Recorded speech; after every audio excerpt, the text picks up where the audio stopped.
Hello, and welcome to the Mobile User Acquisition Show, a podcast to help you unlock tremendous growth for your app. My name is Shamant Rao. I'm the CEO of the boutique growth marketing firm Rocket Ship HQ and host of the podcast Mobile User Acquisition Show. In each episode, we feature experts in the field of mobile growth and discuss strategies, tips, and pointers from the leading edge of mobile growth marketing. By the end of each episode, you will have gained actionable and tactical insights that will help you make more informed decisions in your own work around growth. The Mobile User Acquisition Show is produced by Meryl Vincent, Content Marketing Manager at Rocketship HQ. Our guest today is Adam Lovallo. Adam is the founder of Growco and also at Thesis Testing. Before Adam started Growco and Thesis, he cut his teeth in the whirlwind that was the daily deal space. He worked at LivingSocial, where he came in as an intern and grew to be the head of user acquisition and growth, managing 9-figure budgets and a team of 15 people.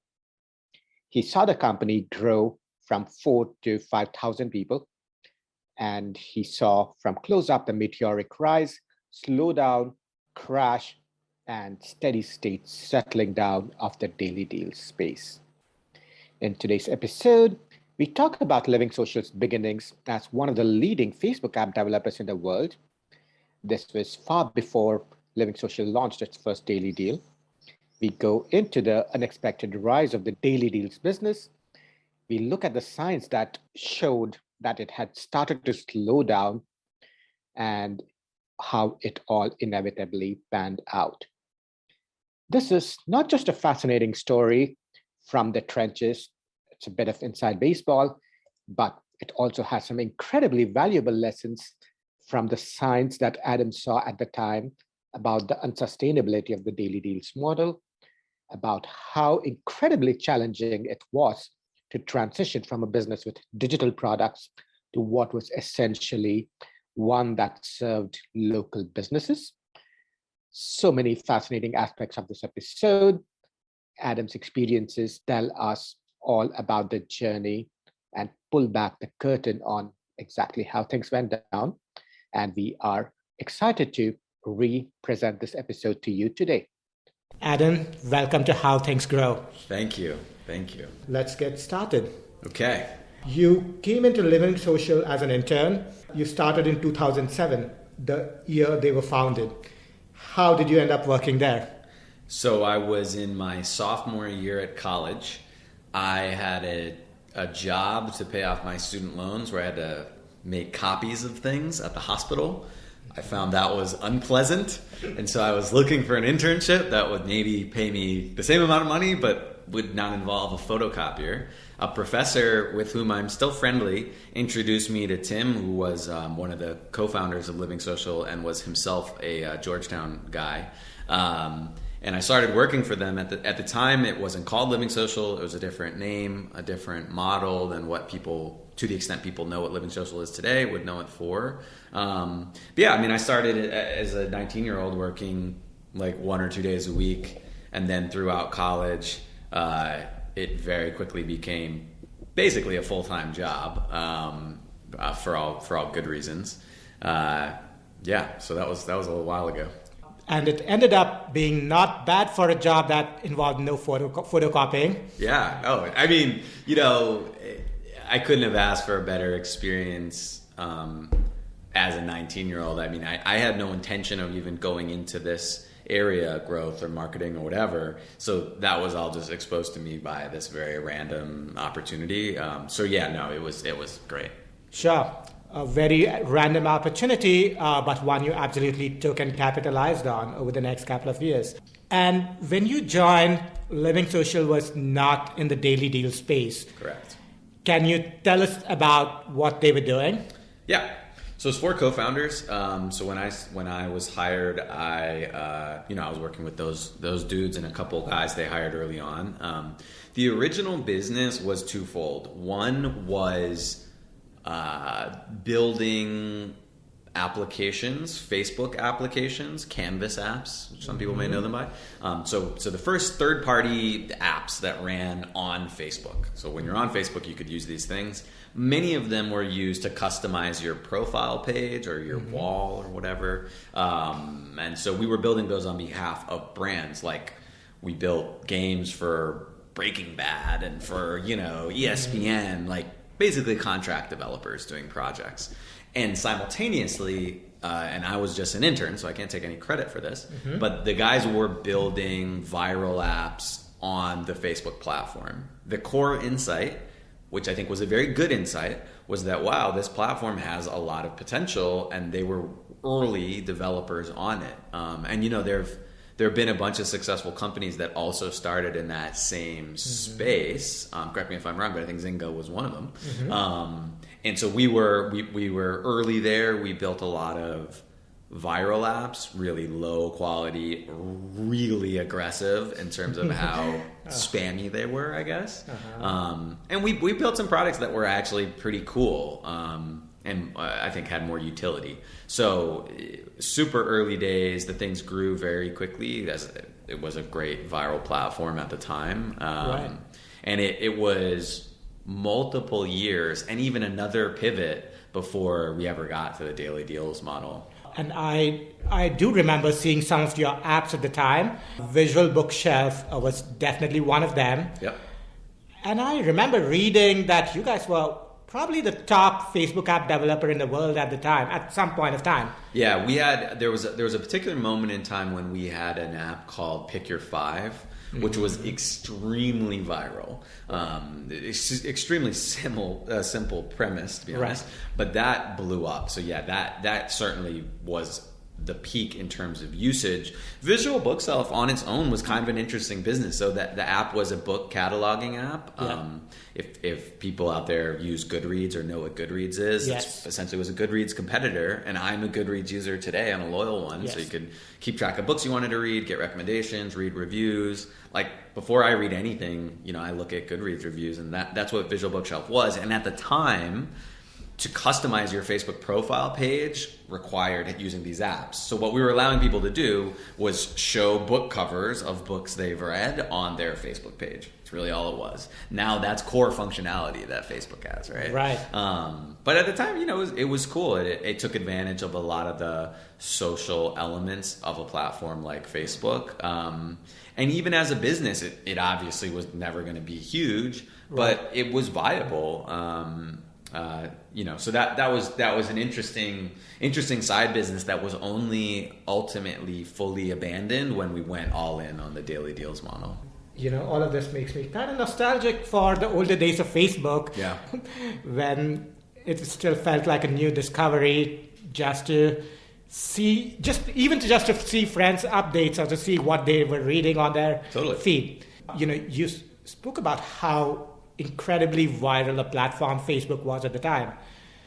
What were some of the key things you guys did to make some of these products viral?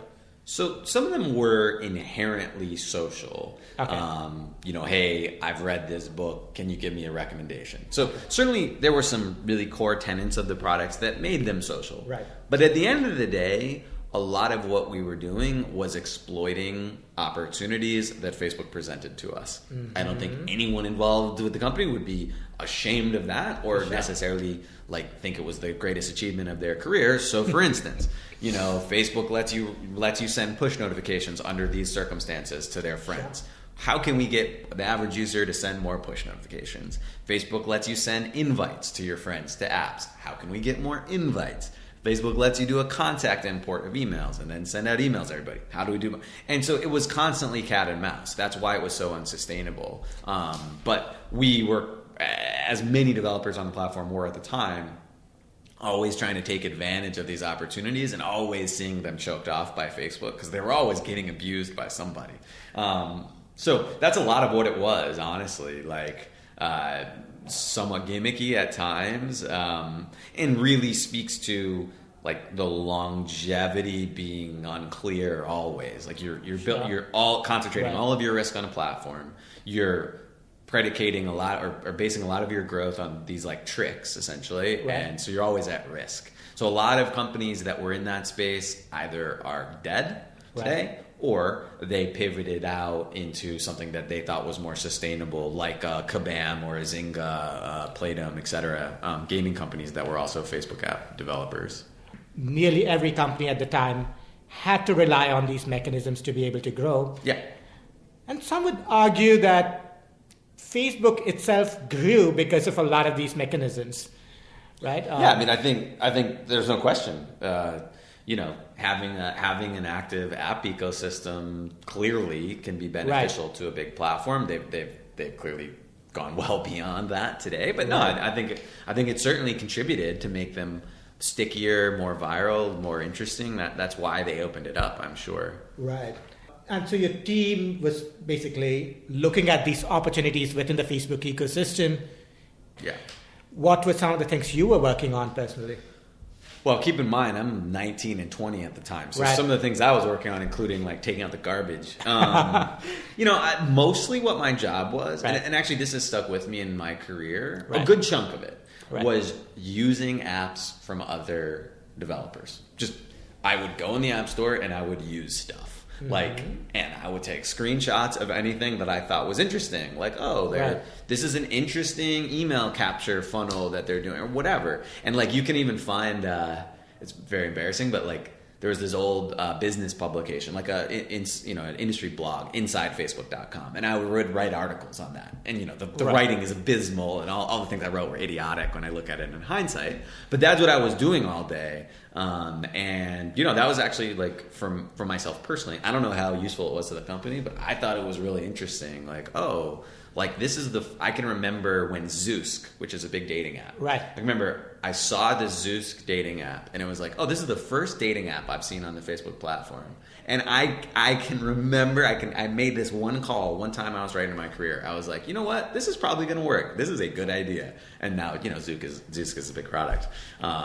So that's a lot of what I was doing. Other like random, tasks. And we tried for a minute to internationalize all of the apps. And so I tried helping with that. Right. A lot of like content moderation. Nothing that exciting. One thing that is notable, so the Facebook ads platform was super early, right? Super early. And so I was trying to get more ad impressions on our visual bookshelf product. We would go to an advertiser, a book publisher, and say, hey, we're going to get 1 million page views, right? Mm-hmm. And maybe we didn't have enough impressions to fill those deals. So I would buy Facebook ads, which is funny today, and I would do like really long tail targeting. Like the ads would be like, you like Tolkien? Add Lord of the Rings to your visual bookshelf. Those are the creatives. And I'm not exaggerating. I was getting like 0.001 cent CPCs, like the least expensive traffic you could ever imagine. Because I think for a lot of those users, not to say it was the first super targeted creative they'd ever saw, but I bet it was one of the first, like that level. So that's how I actually got into doing like online marketing specifically. Was I was managing these campaigns and not huge budgets, but not insignificant, trying to buy traffic to fill like needs that we had for page views. And so that's how I first got exposed to Facebook ads, which has put me in a good position when we ultimately pivoted the business. But yeah, it was very early. Not the day after Facebook started, but in terms of scale, like I can remember when they first created the bulk import tool on the Facebook ads platform, and I was like, oh man, this is amazing! Like this is great. And now they have all this like 1 billion different tools for advertisers. Right. At the time, it was quite the Wild West in the world of Facebook apps. Yes. What were some of the common mistakes that developers made at the time in taking advantage of an opportunity like this? Well, I mean, at the end of the day, you were just playing a virality game by and large. Right. And that was not sustainable in the long term, clearly. Right. So sure, I'm sure a lot of developers try to play the same games and maybe just didn't understand the viral hooks as well, as would be my guess, or maybe didn't understand experimentation on the front end. So like, what does the app look like? if you're just trying to force a bunch of people to send app invites when they sign up, like you probably should test a couple different funnels for that. But yeah, like I don't know that there were a lot of apps that were very viral, and there are very few of those companies remaining today. So I think the whole like fundamental ecosystem was flawed. So even though we were quote unquote successful in that business, like, and it wasn't my decision, but the guys running the company were trying to get out of it as quickly as possible, right? Which I think was very prudent. Right. So yeah, like maybe being super successful in virality terms ultimately wasn't even a good thing. Right. So it sounds like you guys kind of saw the writing on the wall for a lot of Facebook apps. Yeah. I think they did. I think they really did. Right. And at the time, you guys had apps on not only Facebook, but also Hi-Fi, Bebo, and MySpace. For listeners who may not know, these were Facebook competitors. At the time, I was in India, and I only knew of MySpace because there were these bands that would put up pages. Sure. Hi-Fi and Bebo never kind of took off in India, but I remember just reading about them years after. Hi-Fi was Brazil, Bebo was the UK. Right. Yeah, so we tried to go into some of these other platforms. It was an utter waste of time, in hindsight. You guys tried these platforms, and at the time, was it kind of evident to you guys that Facebook would be the one that would be prevailing? Even at that point, it was pretty clear that Facebook was the winner. Like, they were already, even then, this is what, 2007, they were already like way out ahead. Okay. There was still a question like Hi-Fi, and I could be wrong about this, but it had really good penetration in, I think it was Brazil. And we're like, okay, well maybe that's the player. Maybe it was other LATAM countries. There was also Orkut, which was a Google social network, if you recall. Maybe Orkut had the Brazilian penetration. Anyway, there were a couple markets where you're like, okay, maybe Orkut is the thing in Brazil, and we were trying to play in all of them. And to be fair, I can't pronounce the name of the company, but like in Russia, there is a Facebook clone that is the Facebook of Russia, and so that's one that survived at least to some extent.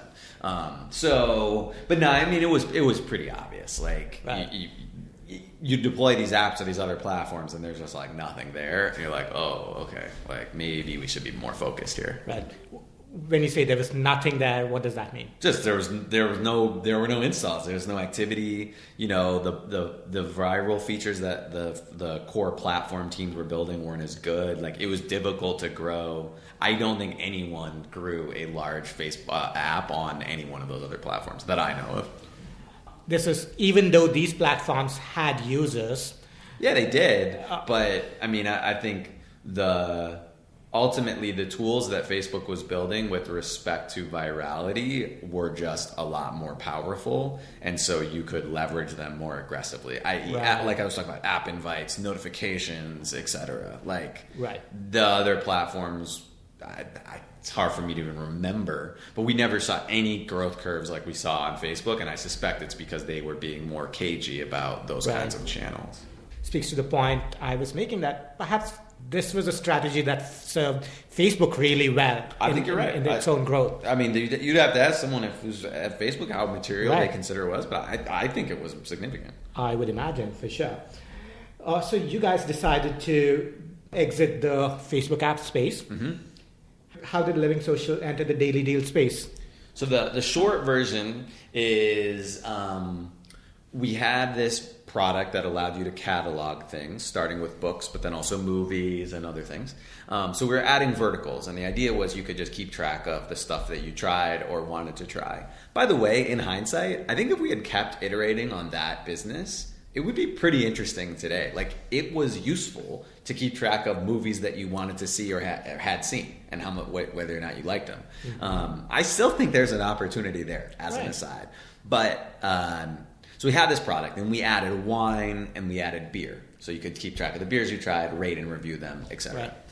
As part of the beer product, we acquired a company, and again, I say we like I had any hand in any of these decisions. I did not. But we acquired a company that kind of had an offline online to offline product intended for bars. It was called Buy Your Friend a Drink.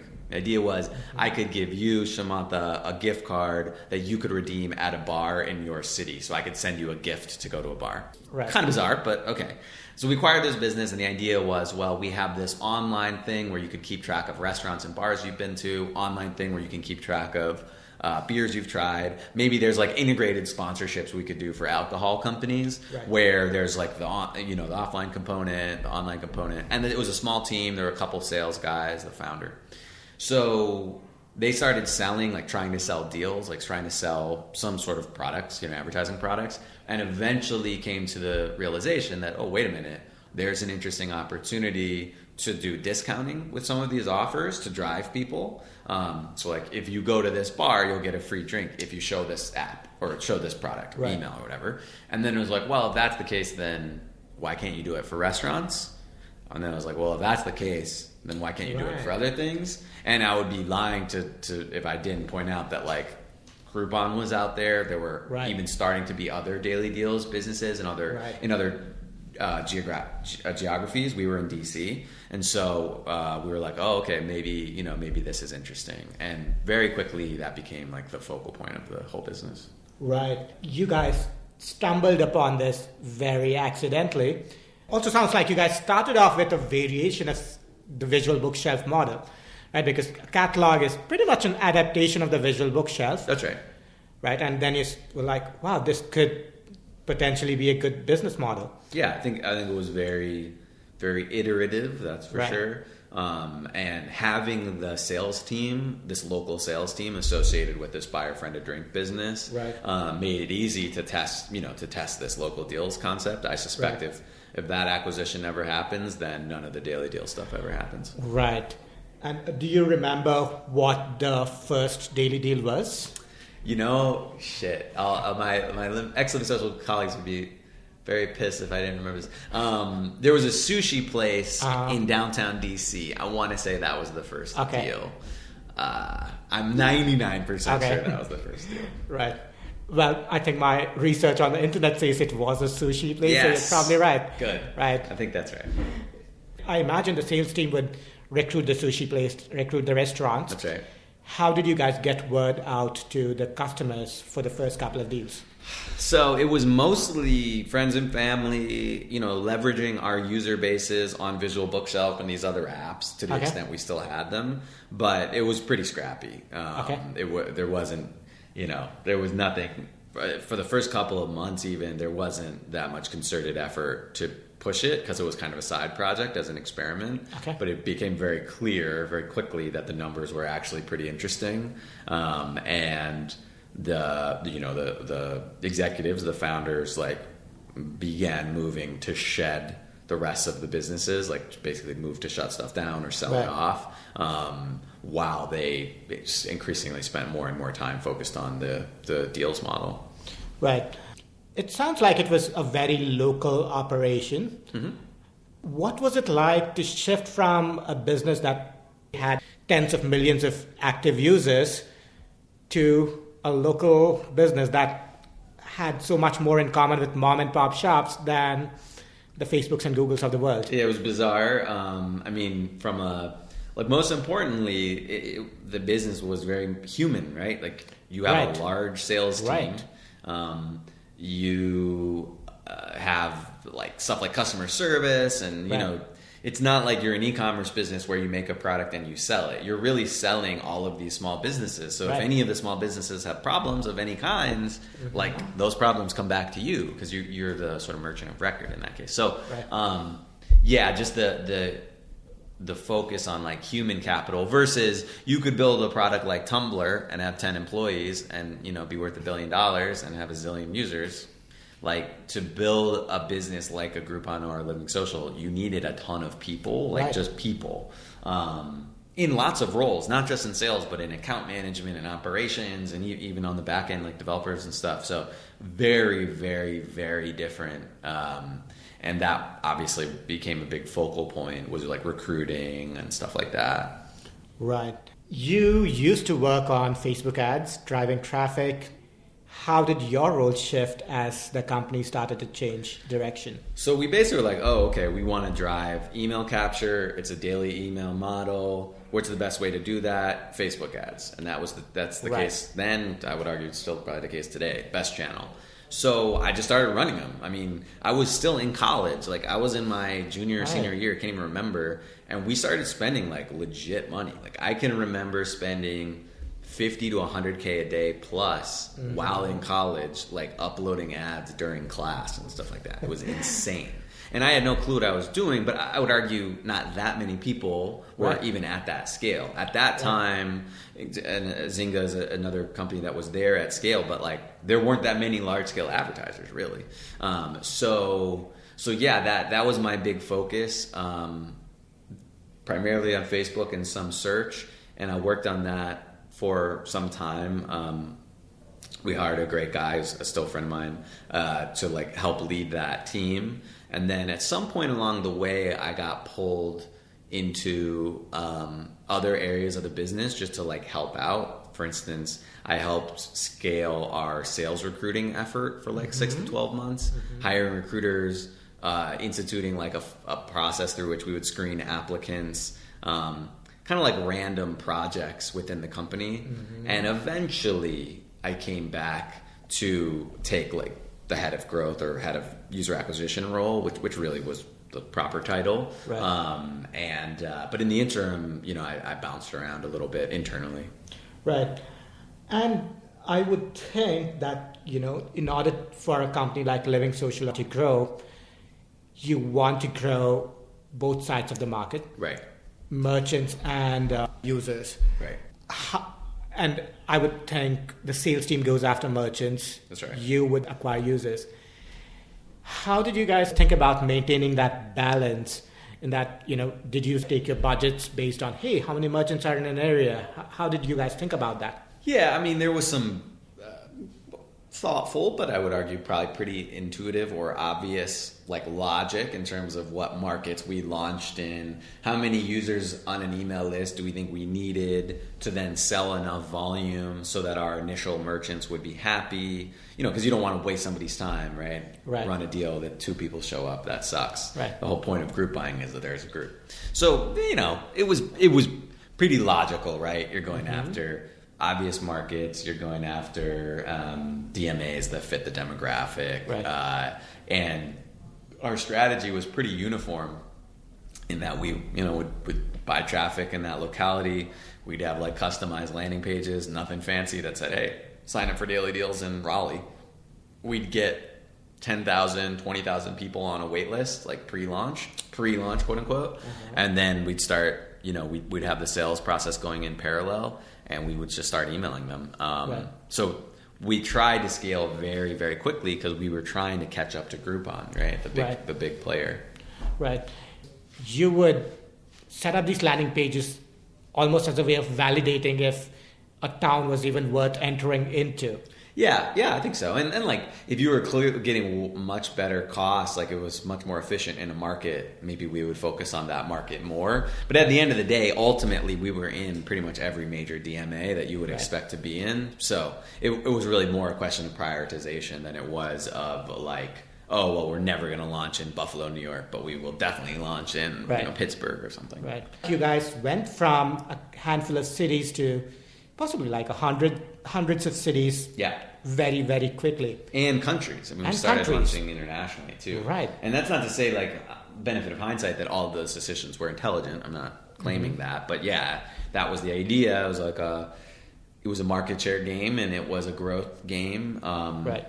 And you know, the dynamics at the time, if you can think back, are like, daily deals were the fad, right? Yes. So every day on Good Morning America, every day on everything is about daily deals. People are like stoked to get offers and stuff. Right. So we had a zillion competitors. Yes. We had literally hundreds of competitors. So part of what we were trying to do was, I mean, we were trying to catch Groupon, right? Our biggest competitor, but at a minimum, we were trying to be the clear number 2. Because it was evident that this model could not support, you know, 10 competitors doing daily deals in Pittsburgh. That was never going to be viable. And you had traditional players, newspapers, magazines, etc., who were trying to get in the game too. And so at the time we were like, oh shoot, like maybe they've got leverage, like they've got an audience. Ultimately, none of those worked because I don't think they had the DNA to do it. But yeah, like we were trying to outlive a zillion other guys that were in the space, and we did ultimately. But to do so, we got really aggressive in terms of growth and investment. And, you know, obviously there were a lot of inefficiencies that came with that. In hindsight, you would have liked to avoid.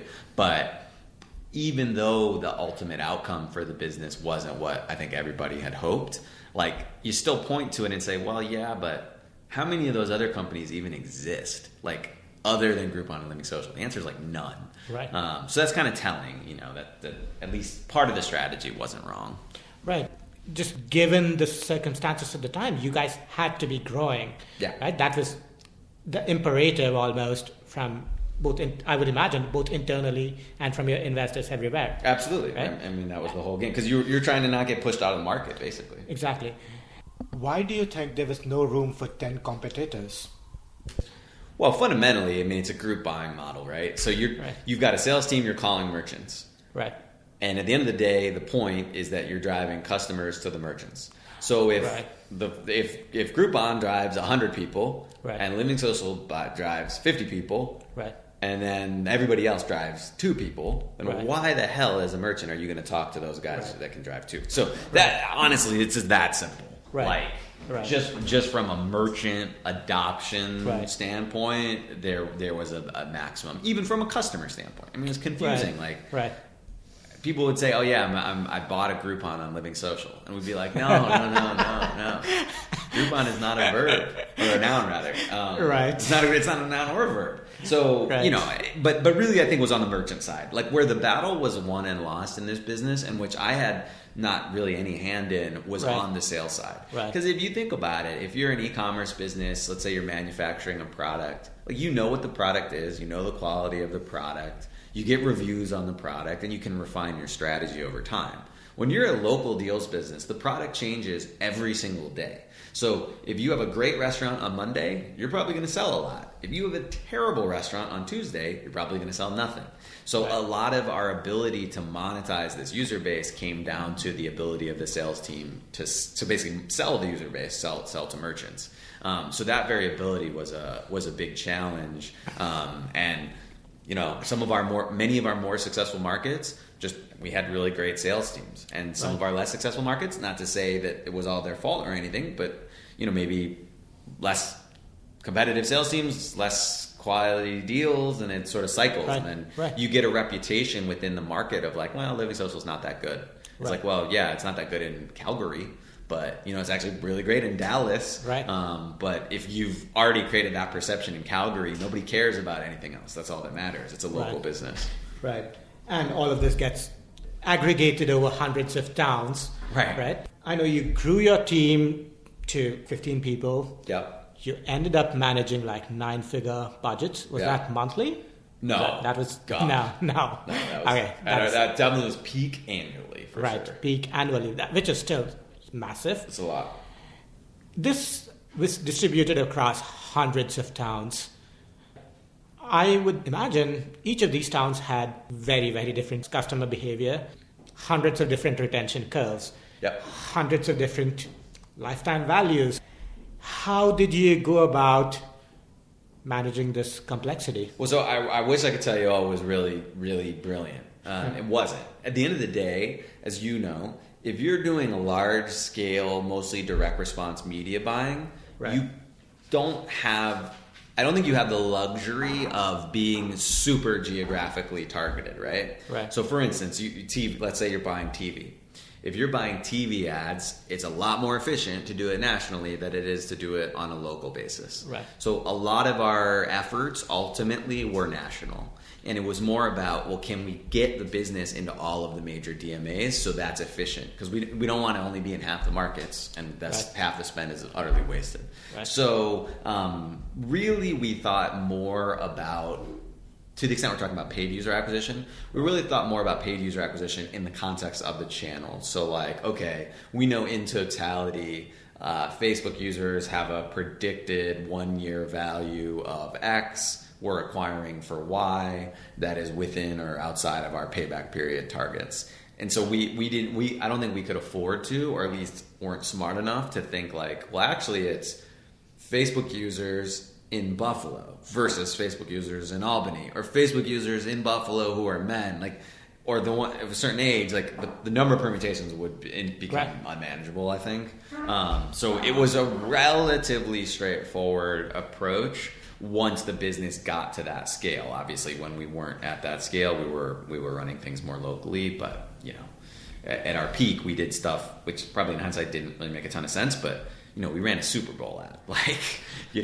That is about as simple as you can get when it comes to spending money. I would think through all of this, there would have been an element of offline local advertising as well. You would think so. We tried doing street teams. We tried doing some out of home, stuff like that. But at the end of the day, Facebook in particular, and to a lesser extent AdWords too, like long tail search terms, were just an amazing lever.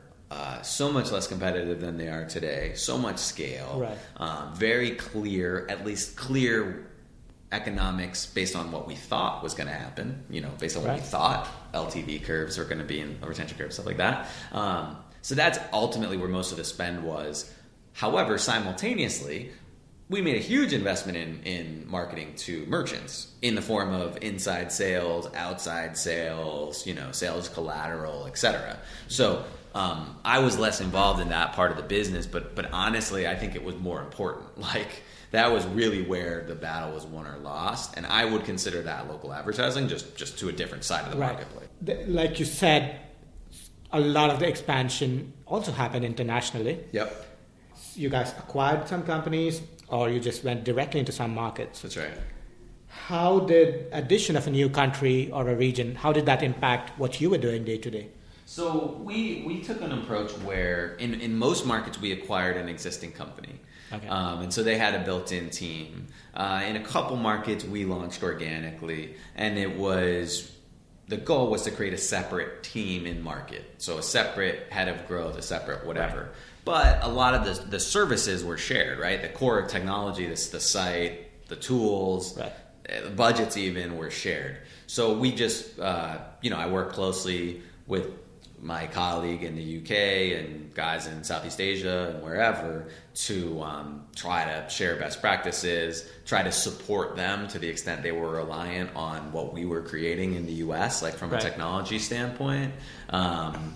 And that's how it worked. Ultimately, I think many of the international markets were not as successful as we had hoped. Many of the acquisitions were not as successful as we had hoped, and some of them were really successful, specifically in South Korea. So it was a mixed bag. Like, that's another point of hindsight where it's like, what, probably would have been more logical to try and focus on perfecting the model in one market before getting too aggressive and pushing into tons of countries simultaneously. When you saw data coming back from these multiple other countries and markets, were there things that surprised you about how things happened in other parts of the world? Well, so I'd never worked internationally. The best story, which frankly the core team at LivingSocial in the US had very little to do with, other than identifying it as a good opportunity. Minus this, our most senior executives giving strategic input. But our guys the guys we acquired in South Korea were called Ticket Monster or Teamon. And they mostly operated independently, almost entirely. And it was fascinating to me. The user behaviors were totally different. The business models are totally different. So much of the economy is concentrated in Seoul, for the whole country. That was basically the game, mostly, almost all of it. They were selling deals on. The business still exists today, has grown tremendously. It's a multi-billion-dollar company, just Teamon itself. But it grew into e-commerce and all of these other things that we never would even have considered going into in the U.S. That was fascinating. The behavior in most of the other markets where we stuck to daily deals and understood the model, to be honest, it was pretty consistent. Nothing. There were nuances, as you might imagine. Running a daily deals company in Indonesia was very different than one in the U.S. on a lot of levels.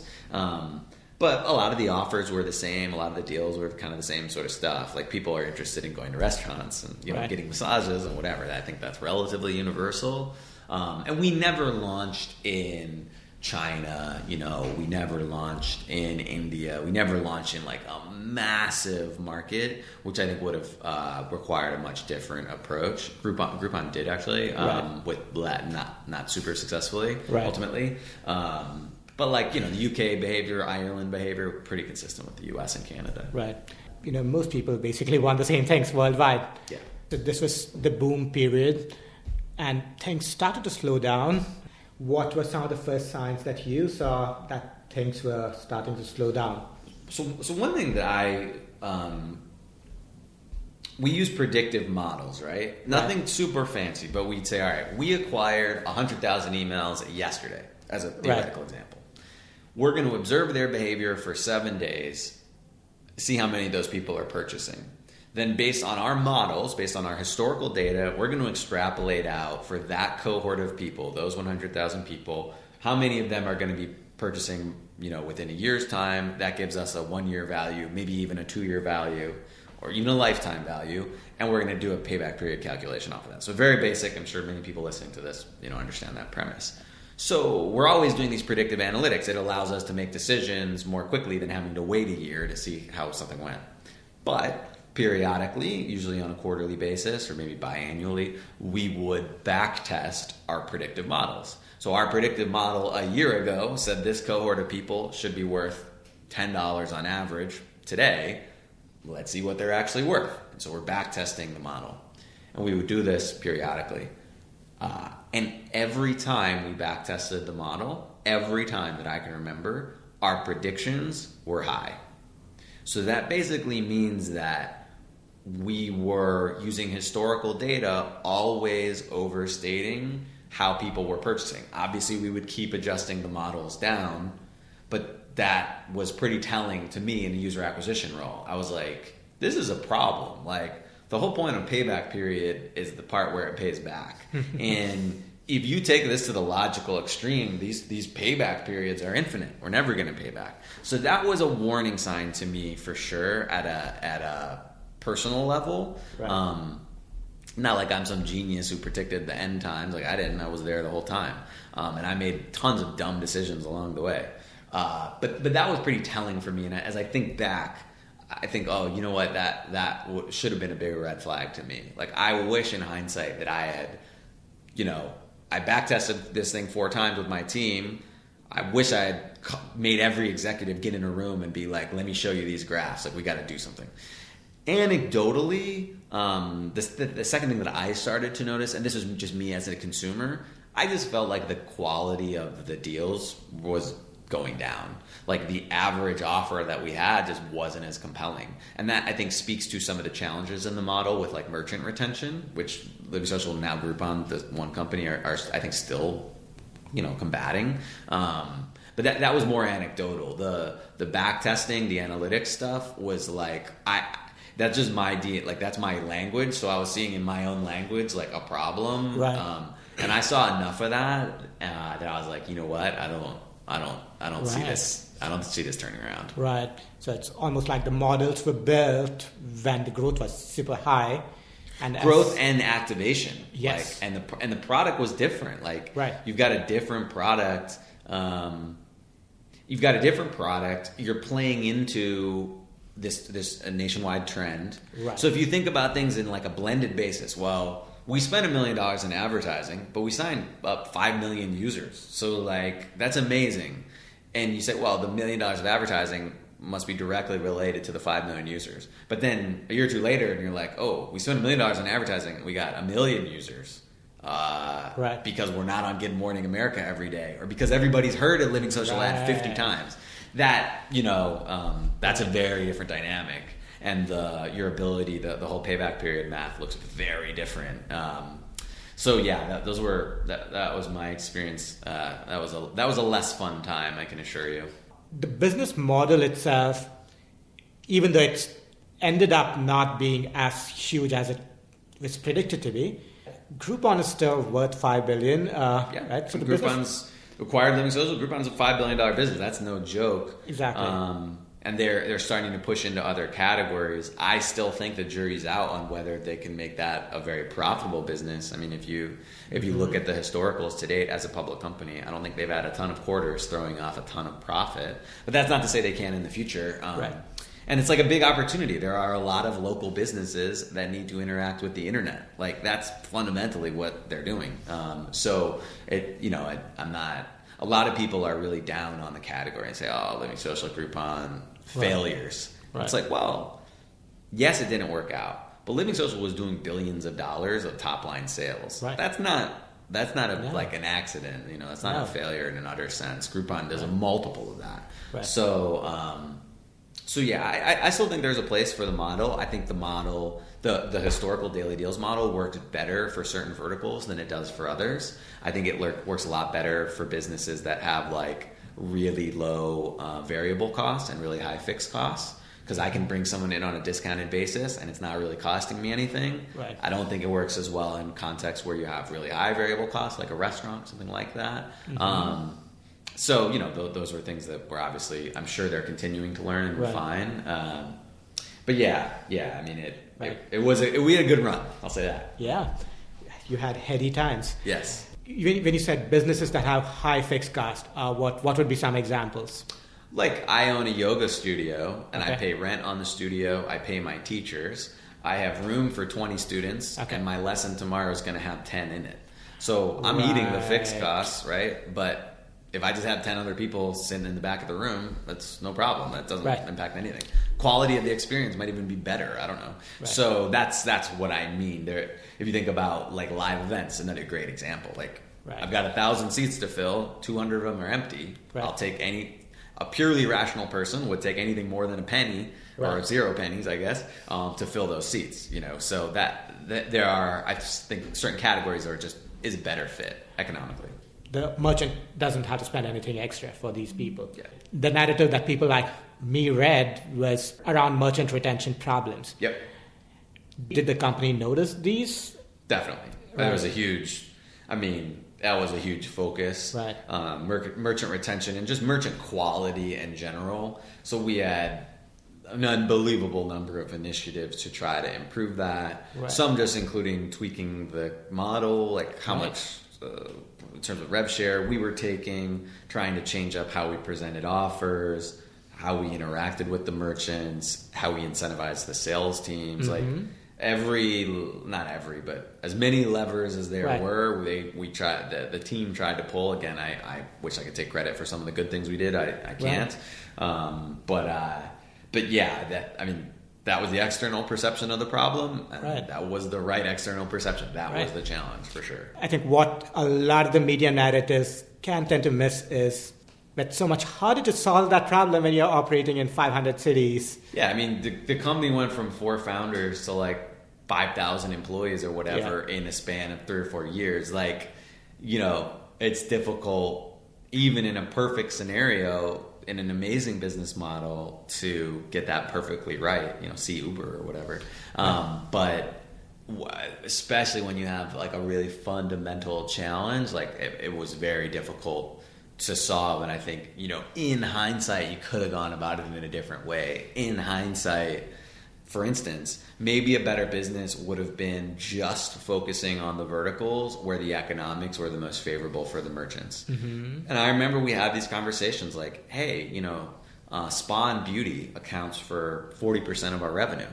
And those spa and beauty merchants retain a lot better. Why? Again, they have high fixed costs, low variable costs, and they have more built-in retention. I go to the same masseur like multiple times or whatever. So like we had conversations like, oh, hey, maybe this should be like a spa and beauty deals business. And spa and beauty is a huge category. In hindsight, that might have been the right call actually. But, we were trying to be huge. And so, you got to go for it if you're trying to be huge. That was the thesis.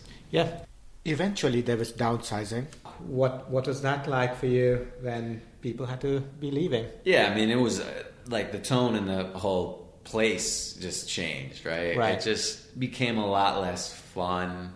It became like there was a lot more pressure. I felt like we all just felt more pressure to deliver, right? On daily revenue targets, weekly revenue targets, right. monthly revenue targets, quarterly revenue targets, like right. constantly chasing.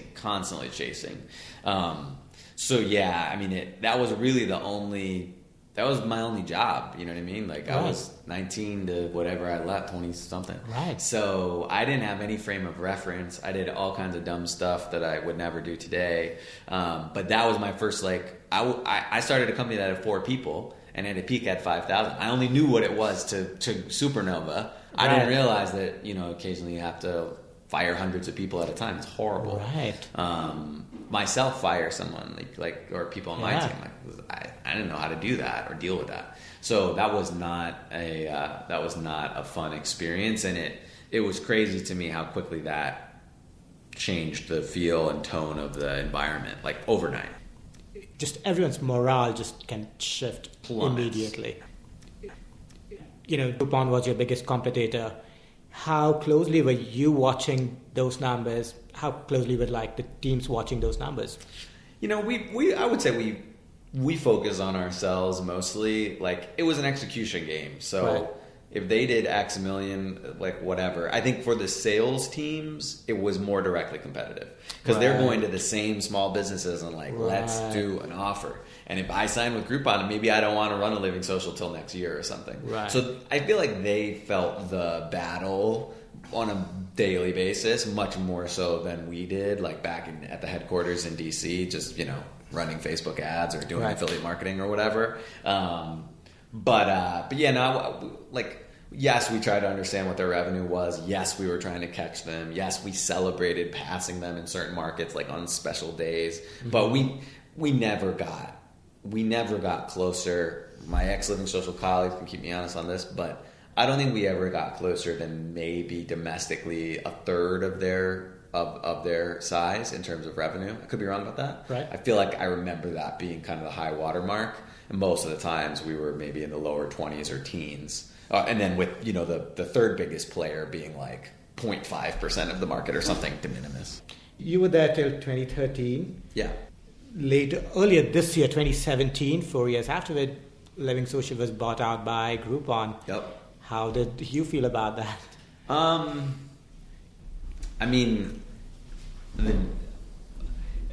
Hindsight's tough, right? Because everything I say, I sound like I'm some genius or something.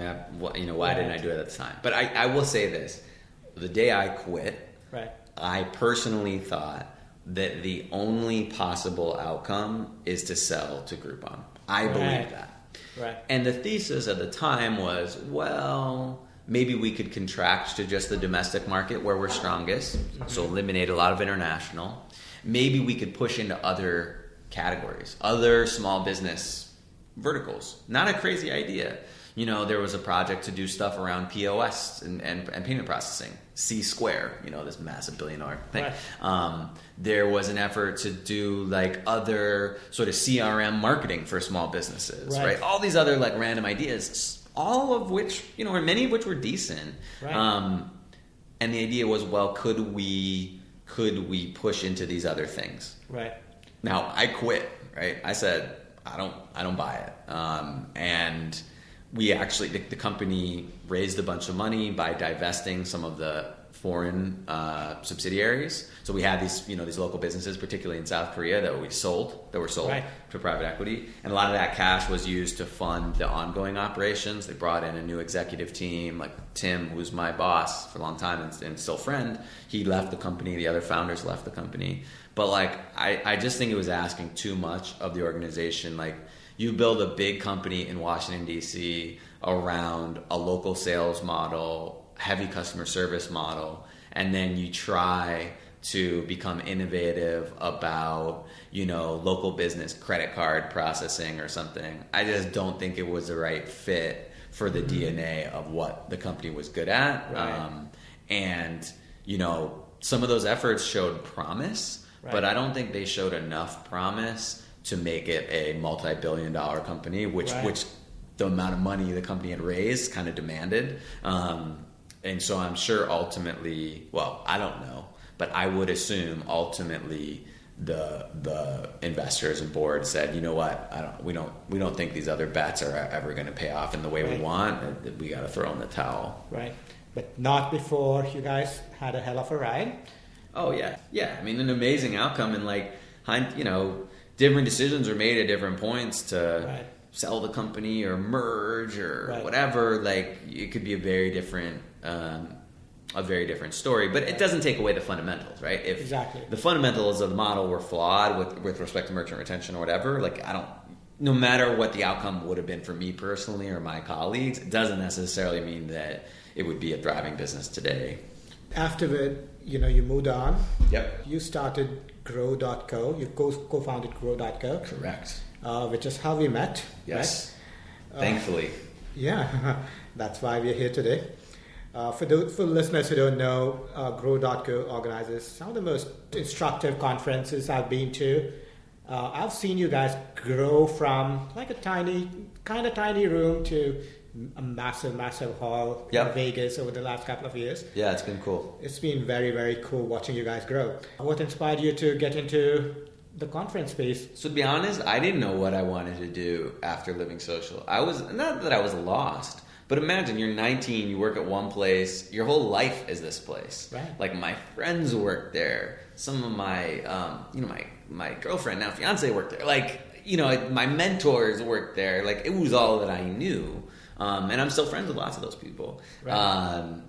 But what I also knew was I didn't want to maybe this was a mistake in hindsight, but I was like, you know what, I don't want to just do the same job at another place. I would rather try something different. What if I could try being more entrepreneurial? My friend Jay, who's my co-founder of Grow.co, he understood this local events conferences model, or really conference model, and he said, hey, this is how it works, this is how we can do it. And I said, all right, let's give it a try. So I started this conference business. I started another side project, like an SEO business that still operates, and I've been working on those for the last 4 years. But my main thesis around the conference business was I felt like there was a new part of the marketing industry that was self-identifying as growth, quote unquote, like this podcast. You didn't see people with growth titles 5 years ago. Then you started to see it, and you're like, oh, okay, what does that mean? Like, if you unpack that, what does it mean? And I think it means just a more cross-functional marketer, more understanding of the technologies, more understanding of design, more understanding of product in particular, in addition to marketing and branding. So I thought, okay, well, people are self-selecting into this new job title. There probably should be a community, including an in-person community, as in a conference, around these types of people, and that was our motivator. We've ultimately ended up focusing primarily on two spaces: mobile app space and just e-commerce, generally speaking. I think we've been the most successful in the mobile app space, and yeah, it's been fun. I mean, I don't know that Grow.co is going to be $1 billion company, sadly. But I get an opportunity to meet a lot of people. And I actually, even though I stumbled into this whole world, I genuinely find it interesting. And I like talking to other people that work in this space. So from that perspective, obviously, running an events business is a lot of person-to-person interaction. Right. And that's been cool. Yeah, I've met some very cool people at your events. Good. Even if it may never become a $1 billion company, just the satisfaction of meeting cool, interesting people, that's oftentimes enough. Last question I would want to ask is, what are some of the influences that you learn from? Who do you look up to, Adam? In this space, I think there are some really well regarded people like Andrew Chen and Brian Balfour, who I've always learned a lot from in the just growth space. I think the growth discipline, again, is really about the cross-functional nature. So I think people who emphasize that are the most interesting to follow. And even there are others like a Neil Patel or someone like that, who's going after kind of the same ethos. But yeah, in the growth marketing space, I look up to a lot of those guys, and I continue to learn from them. So that if I was going to follow someone, and even Brian has a business now where he's basically teaching what I would consider to be MBA level classes, but on growth marketing. Right. Like that sentence is a crazy sentence, you know? Yes. General Assembly, which is a coding boot camp, they now offer a boot camp for growth marketing. Like, that's insane. So I think there are a lot of great resources like that, that, you know, I learn more through sort of random doing, as most people do, that, you know, to the extent someone wants to get into this space, they could level up a lot faster, which is good. I've taken Brian and Andrea's course. Awesome. Great curriculum, even for experienced people. Yeah. For listeners who might want to check that out, that's at Reforge. I think reforge.com. I think so. I will put the correct link in the show notes for you. Could you tell us more about where people can find out more about you? Yep, that's easy. If you go to grow.co, I send a weekly newsletter. It actually sends from me. It's just a list of links and articles and also updates about our events. By the way, it's been advertised as having one of the highest open rates in the industry, the world. I forget. I don't know about that claim. Probably the industry. The industry. So yeah, I mean, I send it. If you reply to that email, the email goes to me. So I'm very easy to find. Yes. And obviously, our big events, if anyone's interested, they're welcome to ask me questions about those or attend those. But yeah, I think the newsletter is the best bet, grow.co. I'm definitely one of the regulars. Good. They always have great content, great links. I always look forward to reading the weekly email from Adam. That's what I like to hear. That was a paid plug. Absolutely. Wonderful. We're going to conclude, Adam. I hope to see you again soon. Thank you for listening to the Mobile User Acquisition Show. If any of this was helpful or instructive, I would love for you to leave us a review or rating on iTunes, Stitcher, Overcast, Spotify, or wherever you get your podcast fix. This podcast takes a ton of time, effort, and love to produce, and I deeply value every review and every piece of feedback that you share. For more tips, pointers, and strategies from the leading edge of mobile user acquisition, subscribe to our YouTube channel right here, or check out our blog, rocketship.hq.com/blog.